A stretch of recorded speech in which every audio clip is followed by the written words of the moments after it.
Hello my dear student, मैं natural classes bye Pradeep sir chemistry के latest video में फिर से आपका स्वागत करता हूं। तो कैसे हैं आप लोग? जहां भी रहिए मस्त रहिए और मस्ती से पढ़ाई करिए।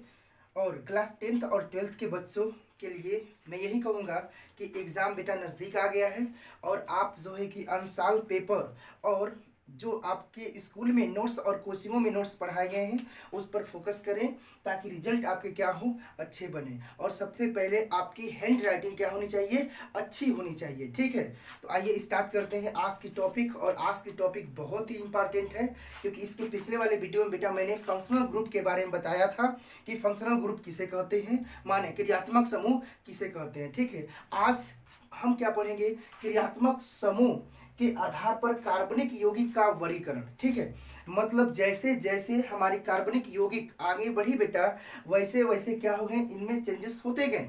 लेकिन क्रियात्मक समूह जब फर्स्ट बार आया, और क्रियात्मक समूह किसे कहते हैं मैंने बहुत ही अच्छे से बताया आपको। तो सबसे पहले क्रियात्मक समूह के आधार पर कार्बनिक यौगिक का वर्गीकरण किया, धीरे धीरे इसको और अच्छे से डिस्क्राइब किया, और डिस्क्राइब करने के बाद एक आईपीएससी सिस्टम आई, और आईपीएससी सिस्टम ने सब कुछ क्या किया, एकदम क्लियर कर दिया। सबको अलग अलग अपने अपने पोजीशन पे रख दिया। जो जहाँ पे था वो उसको वहाँ पे रखा, जिसको जहाँ पे रखना चाहिए था उसको वहाँ पे रखा। ठीक है, लेकिन ये शुरुआती में ये हम क्या करेंगे, ये शुरुआती में जो है कि आपको हम देखेंगे। और क्या चीज़ है, पार्ट नंबर 4 क्रियात्मक समूह के आधार पर कार्बनिक यौगिक का वर्गीकरण। ठीक है, तो सब लोग तैयार हो जाओ और इस वीडियो को आप शुरू से लेकर अंत तक देखो। और शुरू से लेकर अगर अंत तक देखते हो तो बेटा हर तभी ये चीज़ें क्या होंगी, आपको समझ में आएंगी। ठीक है, देखो अगर हम पढ़ते हैं, अब चलिए आते हैं देखते हैं कि क्रियात्मक समूह के आधार पर कार्बनिक यौगिक का वर्गीकरण कैसे किया गया। ठीक है, तो यहाँ पे देखिए क्रमांक संख्या है, यहाँ पे कार्बनिक यौगिक की श्रेणी, क्रियात्मक समूह, इस कार्बनिक यौगिक की श्रेणी की क्रियात्मक समूह क्या थे, और उसके बाद इससे रिलेटेड हम क्या पढ़ेंगे, एग्जाम्पल पढ़ेंगे। तो आइए स्टार्ट करते हैं। कार्बनिक यौगिक की श्रेणी, कार्बनिक यौगिक की श्रेणी सबसे पहले कौन थी, हाइड्रोकार्बन। ठीक है, तो स्टार्ट करते हैं बेटा, हाइड्रोकार्बन। ठीक है ना, देखते हैं क्या देखते हैं, हाइड्रोकार्बन देखते हैं। ठीक है, तो चलिए स्टार्ट करते हैं हाइड्रोकार्बन। ठीक है, हाइड्रोकार्बन। ठीक है ना, अब देखिए सबसे पहले हाइड्रोकार्बन को बताया गया कि इसका जो क्लासिफिकेशन होता है दो ही टाइप का होता है, एक सैचुरेटेड और दूसरा क्या होता है, अनसैचुरेटेड। लेकिन बाद में फिर से इसको एक बहुत अच्छा जो है कि इसका पार्टिसिपेशन बनाया गया।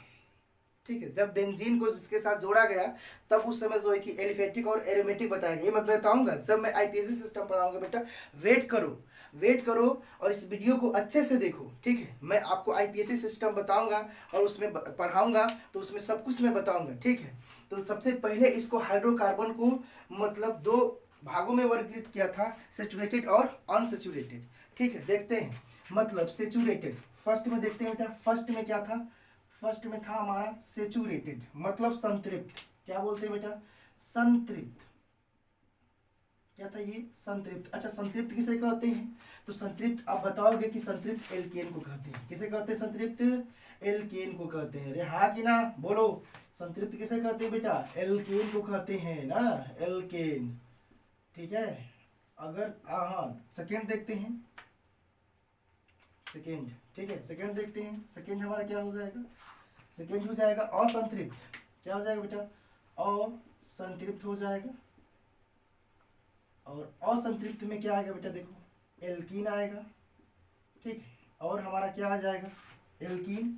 और सेकेंड क्या हो जाएगा इसमें, इसको अ ले लो, इसको ब ले लो, एल्काइन हो जाएगा। क्या हो जाएगा, एल्कीन और एल्काइन। देखो अब इसके क्रियात्मक समूह पढ़ते हैं। ठीक है, क्या पढ़ते हैं, संतृप्त मतलब एल्केन का जो क्रियात्मक समूह होता है, आप क्या बताओगे, ऐसे बताओगे। ठीक है, कि कार्बन कार्बन के बीच में अगर क्या होता है, सिंगल बॉन्ड होता है तो उसे हम क्या कहते हैं बेटा, एल्केन कहते हैं। ठीक है, इसे आप क्या कर लो, फर्स्ट मानो। क्या मानोगे इसको, फर्स्ट। ये हमारा हो गया फर्स्ट। सेकेंड देखते हैं, यहाँ पर सेकेंड देख लेते हैं। सेकेंड, सेकेंड में क्या हो जाएगा, अगर कार्बन कार्बन के बीच में, अगर कार्बन कार्बन के बीच में डबल बॉन्ड आता है तो इसे क्या बोलते हैं बेटा, इसे एल्कीन कहते हैं। क्या कहते हैं, एल्कीन। अगर कार्बन कार्बन के बीच में ट्रिपल बॉन्ड आता है तो इसे हम एल्काइन कहते हैं। क्या कहते हैं, एल्काइन। हाँ, इसकी उत्पत्ति double bond, triple bond, single bond, ठीक है, की उत्पत्ति कैसे हुई, कैसे निर्माण हुआ, ये सब मैं बताऊंगा। पहले हम एकदम बेसिक से शुरू से चलते हैं, ठीक है। तो देखो ये हाइड्रोकार्बन संतृप्त, असंतृप्त, एल्केन, संतृप्त के अंतर्गत कौन आते हैं, एल्कीन, असंतृप्त के अंतर्गत बेटा एल्कीन और एल्काइन आता है, ठीक है। मतलब कार्बन कार्बन के बीच में जो रहता है उसे एल्कीन कहते हैं, कार्बन कार्बन के बीच में डबल बॉन्ड रहता है उसे एल्कीन कहते हैं, और कार्बन कार्बन के बीच में ट्रिपल बॉन्ड रहता है उसे हम क्या कहते हैं, एल्काइन कहते हैं। अब देखते हैं इसी से रिलेटेड एग्जाम्पल इधर देखते हैं। अगर ये मैं इससे बोलूँ मेथेन, क्या हो जाएगा मेथेन, तो मेथेन किसके अंतर्गत आता है बेटा, एल्केन के अंतर्गत आता है ना। तो मेथेन का अगर सूत्र मैं पूछूं तो मेथेन का सूत्र क्या होता है, CH4 होता है। अगर मैं एथेन की बारी करूँ, एथेन पूछूं, एथेन, तो एथेन का सूत्र क्या होता है, आप CH3 और क्या बोलोगे, CH3 होता है, माने C2H6 होता है, ठीक है। इधर देखते हैं, अगर मैं आपको पूछता हूँ एथिलीन, क्या पूछता हूँ, एथिलीन देता हूँ, तो एथिलीन जो है कि एल्कीन, एल्कीन को क्या कहते हैं, एथिलीन भी कहते हैं ना, एल्कीन को क्या कहते हैं, एथिलीन। अच्छा, बाद में इसको एक सामान्य नाम दिया गया कि एल्कीन का सामान्य नाम एथिलीन होता है, ये मैं बताऊंगा आपको, IPSC नाम बताऊंगा तो, ठीक ना, पढ़ाऊंगा तो। देखिए, तो इसका सूत्र बेटा अगर कोई पूछे तो CH2 डबल बॉन्ड CH2 हो जाएगा, ठीक है। अच्छा, ये हमारा क्या हो जाएगा, एसिटिलीन, अगर कोई पूछे एसिटिलीन क्या होता है, एसिटिलीन, एसिटिलीन, तो एसिटिलीन हमारा क्या हो जाएगा, ये हमारा एल्काइन का क्या हो जाएगा, सामान्य नाम होता है, एसिटिलीन को ही एल्काइन कहते हैं ना। अच्छा, इसका अगर मैं सूत्र पूछूं तो ये क्या, अगर मैं सूत्र पूछूंगा आपसे तो आप सीधे बताओगे CH क्या होता है, CH होता है। हाँ, बॉन्ड के हिसाब से हाइड्रोजन को जोड़ते हैं, इस बात का ध्यान देना, ठीक है। ये था हमारा हाइड्रोकार्बन, ठीक है।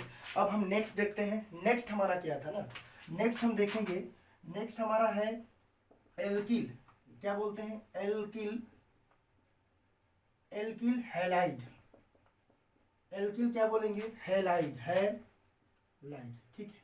अच्छा, एल्किल हैलाइड का क्रियात्मक समूह क्या हो जाएगा, एल्किल हैलाइड क्रियात्मक समूह हो जाएगा हमारा हैलोजन, क्या हो जाएगा, हैलोजन हो जाएगा ना, हैलोजन। आवर्त सारणी के 17 वर्ग को, 17वें वर्ग को हम क्या कहते हैं, हैलोजन कहते हैं, ठीक है। इसमें कौन कौन से तत्व आते हैं, फ्लोरीन, क्लोरीन, ब्रोमीन और क्या हो जाएगा, आयोडीन, ठीक है। देखते हैं बेटा इससे रिलेटेड एग्जाम्पल, ये क्या हो जाएगा, अगर इससे रिलेटेड एग्जाम्पल देखते हैं ना, देखो अगर ये हमारा हो जाएगा मेथिल, अगर कोई पूछेगा मेथिल क्लोराइड का सूत्र किसे कहते हैं, अच्छा कोई पूछेगा ना मेथिल क्लोराइड किस श्रेणी में किस कार्बनिक यौगिक की श्रेणी में आता है, तो आप बोलोगे एल्किल हैलाइड की, ठीक है। मेथिल क्लोराइड, और मेथिल क्लोराइड का सूत्र क्या हो जाएगा, CH3 क्या हो जाएगा, Cl हो जाएगा ना।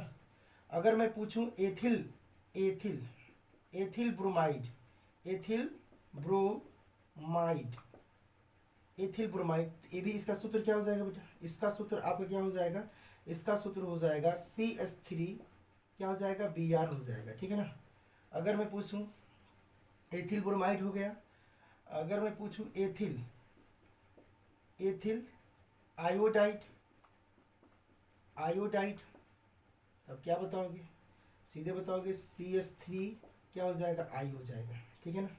ये मेथिल क्लोराइड हो गया, एथिल ब्रोमाइड हो गया, और सॉरी एथिल ब्रोमाइड हो गया और एथिल आयोडाइड हो गया। ये हमारा कार्बनिक यौगिक का दूसरी श्रेणी क्या है, एल्किल हैलाइड भी खत्म हो गया, ठीक है। अब हम तीसरा पढ़ते हैं, क्या पढ़ते हैं, तीसरा देखते हैं एल्कोहल। ये तीसरे नंबर पे किसको रखा गया, एल्कोहल को रखा गया ना, किसको रखा गया बेटा, एल्कोहल। और एल्कोहल सबको पता है ना क्या होता है, ठीक है, एल्कोहल तो सबको पता है ना, एल्कोहल, एल्कोहल देख लेते हैं, एल्कोहल, ठीक है। अच्छा, एल्कोहल का क्रियात्मक समूह क्या होता है बेटा, हाइड्रोक्सिल होता है, क्या होता है, हाइड्रोक्सिल ना, हाइड्रोक्सिल क्या होता है, हाइड्रोक्सिल होता है। अगर इसका कोई फार्मूला आपसे पूछे तो आप सीधे इसका, अगर कोई अगर पूछता है कि हाइड्रोक्सिल का संकेत क्या होता है तो OH होता है, ठीक है। चलो ठीक है, इससे रिलेटेड एग्जाम्पल देख लेते हैं। अगर इसमें आपका दे दे कि मेथिल एल्कोहल दे दे, क्या दे दे, मेथिल एल्कोहल, ठीक है। और कोई पूछे कि मेथिल एल्कोहल किस कार्बनिक यौगिक की श्रेणी में आता है, तो आप बोलोगे एल्कोहल के, मेथिल एल्कोहल, ठीक है, हाँ कि ना बोलो, मेथिल एल्कोहल। मेथिल एल्कोहल का सूत्र क्या हो जाएगा, CH3OH हो जाएगा। अरे बोलो हाँ कि ना, समझ में आ रहा है कि नहीं? समझ में आ रहा है तो तुरंत कमेंट में आप लिखो कि सर समझ में, वीडियो बहुत ही अच्छे समझ में आ रही है। ठीक है, और वीडियो को शुरू से लेके लास्ट तक देखो अगर कंसेप्ट को समझना है तो, ठीक है ना। अब देखो एथिल एल्कोहल हो जाएगा बेटा, एथिल एल्कोहल। अच्छा ethyl alcohol, alcohol, ethyl alcohol. अच्छा एथिल एल्कोहल को, एथिल एल्कोहल का मुख्य अवयव क्या होता है बेटा, शराब होता है ना, CH3CH2 और क्या हो जाएगा, OH हो जाएगा। ठीक है, ये हो जाएगा हमारा क्या, एथिल एल, ये हो जाएगा मेथिल एल्कोहल, ये हो जाएगा एथिल एल्कोहल। ठीक है, तो अब ये हमारा क्या हो जाएगा, कार्बनिक श्रेणी की, कार्बनिक यौगिक की श्रेणी का थॉट। अब हम देखते हैं 4, ठीक है ना, देखते हैं 4। ठीक है, 4 देख लेते हैं। चलिए 4 हमारा क्या हो जाएगा, ईथर हो जाएगा ना, क्या हो जाएगा, ईथर। ये हमारा होगा ईथर। ठीक है, अच्छा ईथर का अगर मैं आपसे पूछूं, ईथर का क्रियात्मक समूह क्या होता है, ईथर का जो क्रियात्मक समूह क्या हो जाएगा हमारा, ईथर का क्रियात्मक समूह, आप बोलोगे ईथर का जो क्रियात्मक समूह होता है ईथर ही होता है। क्या होता है, ईथर ही, ईथर होता है ना, ईथर समूह होता है। अच्छा इसका अगर मैं हिंट की संकेत की बात करूं तो ये ऐसे होता है बेटा, ऐसे। ठीक है, हाँ चलो देखो, अगर मैं बोलूं, अगर डाई, अगर डाई हमारा क्या है, die ethyl ether, die ethyl ether है ना, तो डाई एथिल ईथर का सूत्र क्या होता है, तो आप सीधे बोलोगे सर जी डाई एथिल ईथर का सूत्र क्या होता है, C2H5। ठीक है, O C2 क्या होता है, H5 होता है। ठीक है, ये होता है डाई एथिल ईथर का सूत्र। ठीक है ना, देखिए ये था हमारा हाइड्रोकार्बन, एथिल एल्कोहल, एल्कोहल और ईथर। ठीक है ना, तो ये कार्बनिक यौगिक की श्रेणी है, ये क्रियात्मक समूह है और ये इनसे रिलेटेड क्या है बेटा, एग्जाम्पल है। ठीक है, अच्छे से इसको नोट कर लो। तब नेक्स्ट हम चलते हैं, और नेक्स्ट हमारा क्या है, एल्डिहाइड है। क्या है, एल्डिहाइड है, इसको भी देख लेते हैं। नेक्स्ट 5 को देख लेते हैं, एल्डिहाइड। क्या देख लेते हैं, एल्डिहाइड, एल्डिहाइड। ठीक है, और एल्डिहाइड का जो क्रियात्मक समूह एल्डिहाइड ही होता है। क्या होता है, एल्डिहाइड, एल्डिहाइड ही होता है ना, एल्डिहाइड। ठीक है, इसका अगर मैं सूत्र की अगर बात करूं मतलब CHO होता है ना, क्या होता है, CHO। ठीक है, अगर ये मैं आपको यहाँ पे दे दूं, अगर मैं फार्म एल्डिहाइड का सूत्र पूछता हूँ, फार्म एल्डिहाइड, क्या पूछता हूँ, फार्म एल्डिहाइड, एल्डिहाइड का अगर मैं फार्मूला पूछता हूँ तो क्या होता है, फार्म एल्डिहाइड का HCHO होता है ना। अगर एसिटेल्डिहाइड पूछता हूँ, एसिटेल्डिहाइड, क्या पूछता हूँ, एसिटेल्डिहाइड, एल्डिहाइड का फार्मूला पूछता हूँ एसिटेल्डिहाइड का, क्या हो जाएगा, CH3 क्या हो जाएगा, CHO हो जाएगा ना, ये हमारा एसिटेल्डिहाइड हो जाएगा। ठीक है, तो इतना आप नोट कर लो, स्क्रीनशॉट कर लो। तब नेक्स्ट हम बढ़ते हैं वीडियो में। आप वीडियो में क्या करो, वीडियो को देखो और अच्छे से समझो। ठीक है, आप वीडियो को भगा भगा के मत देखो। ठीक है, अगर इसको समझना है तो आप शुरू से लेके इसको अंत तक देखो, क्योंकि तभी ये सारे कॉन्सेप्ट आपको समझ में आएंगे। ठीक है, तो आप नोट कर लो इसको। हाँ तो देखते हैं नेक्स्ट हमारा क्या है, नेक्स्ट हमारा 6 नंबर पे ना, 6 नंबर पे देखते हैं कौन कार्बनिक यौगिक की श्रेणी में आता है, 6। ठीक है, 6 में हमारा क्या हो जाएगा, कीटोन हो जाएगा। क्या हो जाएगा, कीटोन, कीटोन हो जाएगा। और कीटोन का हमारा जो एग्जाम्पल होता है, कीटोन हो जाएगा। और कीटोन का क्रियात्मक समूह क्या हो जाएगा, हमारा क्रियात्मक समूह हमारा कार्बोनिल हो जाएगा ना। क्या हो जाएगा, कार्बोनिल। ठीक है, और कार्बोनिल का जो सूत्र होता है, ये carbon to oxygen double bond होता है ना। कार्बन टू ऑक्सीजन क्या होता है, डबल बॉन्ड। मतलब अगर मैं इसका सूत्र की बात करूँ, ये हमारा क्या होता है, एसीटोन होता है ना। उदाहरण की मैं बात करूँ, ये हमारा क्या हो जाएगा, एसीटोन, एसीटोन। और एसीटोन का जो हमारा फार्मूला होता है, कीटोन, कीटोन का जो मतलब व्युत्पन्न होता है एसीटोन होता है ना। एसीटोन मतलब अगर कोई CH3 double carbon to oxygen double bond और होता है CH3, ठीक है। ये हमारा एसीटोन होता है। मतलब कार्बनिक यौगिक की श्रेणी में 6वें नंबर पे कौन क्रियात्मक समूह आता है, तो आप क्या बताओगे, कार्बोनिल। और कार्बोनिल का मतलब कार्बोनिल की श्रेणी कौन होती है, कीटोन। और कीटोन का जो सूत्र होता है, उदाहरण होता है, क्या होता है, एसीटोन होता है, ठीक है ना। अब देखते हैं 7वें नंबर पे, 7 नंबर पे, ठीक है। 7 नंबर पे हमारा क्या हो जाएगा, कार्बोक्सिलिक अम्ल। क्या हो जाएगा, कार्बोक्सिलिक अम्ल। अच्छा, कार्बोक्सिलिक अम्ल अगर कोई पूछता है कि ये चीज़ होता क्या है ना, साबुन देखे हो, साबुन, जो साबुन आप नहाते हो, तो साबुन नहाते समय क्या होती है, आंखों में से क्या होती है, पानी गिरने लगता है। जब साबुन आप लगाते हो सर पे और चेहरे पे लगाते हो तो आंख में से क्या होता है, पानी गिरने लगता है। तो किस केमिकल की देन होती है, तो आप बोलोगे कार्बोक्सिलिक अम्ल, ठीक है। अच्छा, साबुन में सुगंध किसकी वजह से आता है, तो कार्बोक्सिलिक अम्ल की वजह से आता है, ठीक है ना। तो बेटा यही हम लोग का क्या है, कार्बोक्सिलिक अम्ल। अच्छा, कार्बोक्सिलिक अम्ल का क्रियात्मक समूह क्या होता है, कार्बोक्सिल होता है। क्या होता है, कार्बोक्सिल, कार्बोक्सिल होता है ना। क्या होता है, कार्बोक्सिल होता है। अगर इसका आपसे कोई सूत्र पूछता है ना, तो आप सीधे बताओ कि इसका सूत्र COO क्या होता है, H होता है ना। अच्छा, अगर इससे इसका कोई आपसे एग्जाम्पल पूछता है, अगर एग्जाम्पल पूछता है तो आप बताओगे कि ये हमारा क्या होता है, फार्मिक अम्ल होता है, फार्मिक अम्ल। अच्छा, फार्मिक अम्ल किस में पाया जाता है, जो लाल चीटी होती है ना, उसमें पाया जाता है ना, जिसको फर्मिका कहते हैं, ठीक है, फार्मिक अम्ल, ठीक है। कोई पूछेगा फार्मिक अम्ल किस में पाया जाता है, तो लाल चीटी में पाया जाता है, यानी कार्य का छिकोटा टाइप का पड़ जाता है, वो उसमें कौन सा अम्ल होता है, फार्मिक अम्ल होता है। और किसमें पाया जाता है, लाल चीटियों में। अच्छा, इसका कोई बेटा सूत्र पूछे तो आप सीधे बताओगे HCOO क्या होता है, H होता है। दूसरा हमारा क्या होता है, एसिटिक अम्ल। अच्छा, एसिटिक जो अम्ल होता है, आपसे कोई पूछता है कि एसिटिक अम्ल का सूत्र क्या होता है, एसिटिक अम्ल क्या, अच्छा एसिटिक अम्ल किसमें पाया जाता है, तो बताओगे सिरके में ना, एसिटिक अम्ल। और एसिटिक अम्ल का सूत्र क्या होता है, आप बोलोगे CH3, क्या बोलोगे, CH3 COOH होता है। ये हमारा हो गया एसिटिक अम्ल हो गया, ठीक है।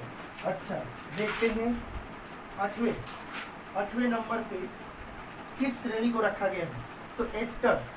किसको रखा, सबको मैं बताऊंगा ना, बारी बारी से बताऊंगा, लेकिन आप पढ़ लो, आप इसे याद करना। अगर एस्टर के क्रियात्मक समूह की अगर मैं बात करूं, एस्टर की क्रियात्मक समूह, तो आप क्या बताओगे, एस्टर। एस्टर क्रियात्मक समूह एस्टर ही होता है ना, क्या होता है, एस्टर। अच्छा, इसका सूत्र की अगर मैं बात करा, तो इसका सूत्र आप क्या बताओगे, इसका सूत्र जो होता है, मतलब carbon to oxygen double bond क्या होता है, OR होता है ना। क्या होता है, OR होता है। अगर मैं इसका एग्जाम्पल की अगर बात मैं पूछूंगा आपसे कि इसकी एग्जाम्पल क्या होता है, तो आप सीधे बताओगे एथिल एसीटेट। क्या होता है, एथिल एसीटेट ना, ये हमारा क्या है, मतलब एस्टर का सूत्र है, एथिल एसीटेट। क्या बोलोगे आप, एथिल एसीटेट। अगर मैं इसका अगर सूत्र की बात करूं, तो इसका क्या हो जाएगा, CH3 carbon to oxygen double bond O, carbon to oxygen double bond O क्या हो जाएगा, C2 क्या हो जाएगा, H5। इसको बोलते हैं एथिल। ये हमारा क्या हो जाएगा, एसीटेट हो जाएगा ना। ये हमारा क्या एथिल है और ये क्या है, एसीटेट है। माने एथिल एसीटेट क्या हो जाएगा, एथिल एसीटेट। ये समझ में आ रहा है कि हाँ कि ना, बोलो समझ में आ रहा है तो कमेंट में बताओ, ठीक है। अब देखते हैं 9वें नंबर पे क्या है, देख लेते हैं, ठीक है। एनहाइड्राइड क्या होता है हमारा, 9वें नंबर पे देखते हैं बेटा, एनहाइड्राइड, ठीक है, एनहाइड्राइड। अच्छा, इसका अगर क्रियात्मक समूह की बात करूं, तो एनहाइड्राइड समूह होता है। क्या होता है, एनहाइड्राइड, हाइड्राइड क्या होता है, समूह होता है। क्या होता है, समूह होता है। अगर मैं इस एग्जाम्पल इसका सूत्र की बात करूं, तो आप सीधे बोलोगे इसका सूत्र कैसे होता है, C carbon to oxygen double bond O, carbon to oxygen double bond O, carbon to oxygen double bond क्या होता है, O, ठीक है ना। मतलब O का मतलब oxygen, carbon to oxygen double bond O, मतलब O का मतलब क्या होता है, ऑक्सीजन ना। अच्छा, इसका मैं अगर एग्जाम्पल की बात करता हूँ, तो आप सीधे एस्टिक क्या बोलोगे, एस्टिक एनहाइड्राइड। मतलब अगर मैं एस्टिक एनहाइड्राइड की बात करा, देखो इसका सूत्र क्या होता है, एस्टिक एनहाइड्राइड, एसिटिक क्या हो जाएगा, एसिटिक क्या हो जाएगा, एनहाइड्राइड ना, एनहाइड्राइड, एसिटिक एनहाइड्राइड। और एसिटिक एनहाइड्राइड का हमारा सूत्र क्या होता है, आप इधर क्या जोड़ लो, CH3 carbon to oxygen double bond, carbon to oxygen क्या हो जाएगा आपका double bond O, carbon to oxygen double bond, और इधर हो जाएगा हमारा O, क्या हो जाएगा CH3। ठीक है ना, ये हमारा क्या है कार्बनिक यौगिक की श्रेणी है। और यहाँ तक आप स्क्रीनशॉट ले लो, तब नेक्स्ट हम चलते हैं, ले लो।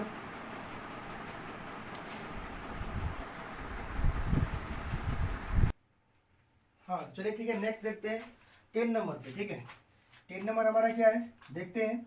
9 तक मैंने बताया, और 10 वाली श्रेणी को देखते हैं। 10 नंबर पे हमारा क्या है एसिड, एसिड क्लोराइड क्या हो जाएगा एसिड क्लोराइड, क्लोराइड या एसिल क्लोराइड कह सकते हो ना, कोई दिक्कत नहीं है। एसिल, एसिल क्लोराइड भी कह सकते हो आप, एसिल क्लोराइड। ठीक है, अगर मैं इसका अगर एग्जाम्पल सूत्र की बात करता हूँ तो देखो, इसका अगर क्रियात्मक समूह की मैं बात करता हूँ ना, इसका अगर क्रियात्मक समूह की बात करूंगा तो ये क्या हो जाएगा एसिल, क्या हो जाएगा हमारा एसिल क्लोराइड हो जाएगा ना, क्लोराइड हो जाएगा। और एसिल क्लोराइड का जो हमारा सूत्र होता है CO, क्या होता है Cl होता है। ठीक है, ऐसे होता है। अगर मैं एग्जाम्पल की बात करता हूँ बेटा, तो क्या हो जाएगा एग्जाम्पल हमारा, एग्जाम्पल की अगर मैं बात करता हूँ तो इसका एग्जाम्पल हमारा क्या हो जाएगा पता है एसिटिल, क्या हो जाएगा एसिटिल क्लोराइड, एसिटिल, एसिटिल क्या हो जाएगा हमारा क्लोराइड हो जाएगा ना, एसिटिल क्लोराइड, एसिटिल क्लोराइड। ठीक है, अगर इसकी सूत्र की बात करूं तो CH3 क्या हो जाएगा CO, क्या हो जाएगा Cl हो जाएगा ना। ठीक है, एसिटिल क्लोराइड अच्छे से लिख देता हूँ इसको, CH3 CO Cl। ठीक है, अब देखते हैं नेक्स्ट 11 श्रेणी देखते हैं, देख लेते हैं 11 वाली श्रेणी। ठीक है, देखो थायो एल्कोहल क्या है हमारा, थायो क्या है थायो एल्कोहल, एल्कोहल, थायो एल्कोहल। और थायो एल्कोहल को हम, थायो एल्कोहल का क्रियात्मक समूह क्या होता है थायो एल्कोहलिक होता है, थायो एल्कोहलिक, थायो एल्कोहलिक क्या हो जाएगा थायो एल्कोहलिक। और इसका अगर मैं सूत्र की बात करूं तो क्या होता है SH होता है ना। तो अगर आपसे कोई पूछता है एथिल थायो एल्कोहलिक, एल्कोहल का सूत्र क्या हो जाएगा एथिल, एथिल थायो, एथिल थायो एल्कोहल, एथिल थायो एल्कोहल का आपका सूत्र क्या हो जाएगा C2H5 क्या हो जाएगा SH। हाँ कि ना, बोलो आ रहा है समझ में ना। अब 12 देख लेते हैं क्या, 12 फटाफट देख लेते हैं। 12 एमाइड क्या होता है हमारा एमाइड होता है। अच्छा एमाइड, एमाइड का क्रियात्मक समूह की बात करूँ तो एमाइड ही होता है ना, देख लो एमाइड, एमाइड ये सब हमारे क्रियात्मक समूह है। इसका क्या होता है एमाइड ही होता है, एमाइड ही होता है ना। अगर मैं इसकी क्रियात्मक समूह की बात करूं, अगर इसकी सूत्र की मैं बात करूं तो क्या हो जाएगा हमारा एमाइड सूत्र क्या होता है CO, क्या होता है CO, क्या होता है CO मतलब ऑक्सीजन लिखना CONH2, ये हमारा एमाइड हो जाएगा ना, ऐसे लिख लेना इसको। ठीक है, अगर मैं यहाँ पे लिखता हूँ, अगर यहाँ पे लिखता हूँ CH3, अगर मैं बोलूँ इसका उदाहरण क्या होता है तो आप बोलोगे एसिटिल, एसिटेल क्या बोलोगे एसिटेल, एसिटेल एसिटेल एमाइड, एसिटेमाइड, एसिटेमाइड, एसिटेमाइड। ठीक है, एसिटेमाइड का सूत्र क्या होता है, एसिटेमाइड का सूत्र क्या होता है CH3 CONH2, इसको कार्बन टू ऑक्सीजन भी कह सकते हो, एसिटेमाइड का सूत्र हो गया ना। अब देखते हैं 13 देखते हैं। 13 में क्या हो जाएगा बेटा हमारा एल्किल साइनाइड हो जाएगा, क्या हो जाएगा एल्किल साइनाइड, ये बस याद करना है तुम्हें साइनाइड, एल्किल साइनाइड। और एल्किल साइनाइड का जो क्रियात्मक समूह होता है साइनो होता है बेटा, क्या होता है साइनो, और साइनो का सूत्र क्या होता है Cl होता है ना। अगर मैं इसकी एग्जाम्पल की बात करूँ आपका तो इसका एग्जाम्पल क्या हो जाएगा मेथिल साइनाइड हो जाएगा, क्या हो जाएगा मेथिल साइनाइड, साइनाइड। और मेथिल साइनाइड का सूत्र क्या होता है तो कोई भी पूछेगा तो CH3 और क्या हो जाएगा Cl हो जाएगा। एथिल साइनाइड का कोई पूछता है सूत्र, एथिल साइनाइड, एथिल साइनाइड का कोई आपसे सूत्र पूछता है तो आप सीधे बताओगे CH3CH2 क्या हो जाएगा Cl हो जाएगा। ठीक है ना। अब देखते हैं 14, क्या देखते हैं 14 देखते हैं एल्किल एमीन, क्या देखते हैं 14। ठीक है ना, क्या देखते हैं 14 एल्किल एमीन, ठीक है ना। आ रहा है कि नहीं समझ में, बताओ कमेंट करके बताओ समझ में आ रहा है कि नहीं। एल्किल एमीन देखते हैं, एल्किल एमीन, ठीक है ना। इसको हम क्या कहते हैं, इसका जो हमारा क्रियात्मक समूह होता है एमीन होता है, क्या होता है एमीन, और ये हमारा बेटा होता है NH2, इसका सूत्र होता है, ठीक है। अगर मैं पूछूं इसका उदाहरण तो आप सीधे बताओगे कि इसका उदाहरण जो होता है मेथिल, बोलोगे क्या, मेथिल, मेथिल एमीन, क्या बोलोगे आप, मेथिल एमीन बोलोगे ना। 10 11 12 13 14, ठीक है। मेथिल एमीन क्या हो जाएगा, मेथिल एमीन। और मेथिल एमीन का सूत्र क्या होता है CH3, और क्या होता है NH2 होता है ना, क्या होता है CH3 NH2 होता है। अब नेक्स्ट देख लेते हैं हमारा नाइट्रो यौगिक देखते हैं, नाइट्रो यौगिक 15, क्या देखते हैं हम, नाइट्रो यौगिक, ठीक है, नाइट्रो यौगिक। और नाइट्रो यौगिक का हमारा सूत्र क्या होता है, इसका तो हमारा नाइट्रो ही होगा ना। इसका क्रियात्मक समूह अगर मैं बात करूं तो इसका नाइट्रो ही होता है, याद रखना। इसका सूत्र बेटा क्या होता है, NO2 होता है ना, क्या होता है NO2। अगर मैं यहाँ पे अगर बताऊं, यहाँ पे क्या हो जाएगा हमारा नाइट्रो यौगिक का हो जाएगा, अगर मैं बोलूं नाइट्रो मीथेन, नाइट्रोमेथेन की बात करूं तो आप सीधे बोलोगे CH3 NO2, ठीक है। तो ये था बेटा हमारा क्रियात्मक समूह के आधार पे कार्बनिक यौगिक। तो आज बस यही तक। आप बताना यह वीडियो, कमेंट में आप जरूर लिखना कि यह वीडियो कैसा लगा। अगर वीडियो आपको अच्छा लग रहा है, अच्छा लगता है, तो आप क्या करो, लाइक शेयर कमेंट जितना करना है कर दो, ताकि मुझको भी समझ में आए कि मैं आपके बीच में बहुत ही अच्छा पढ़ा रहा हूँ, ठीक है। तो आज बस इतना ही तक। ऐसे पेन और कॉपी में आप नोट करो और अच्छे से पढ़ाई करो और अच्छे से इसको रिवीजन करो, और इसे तो आप याद कर लेना, क्योंकि ये आने वाले IPSC सिस्टम में बहुत ही काम करेगा, ठीक है। तो फिर चलिए चलते हैं। Thank you so much.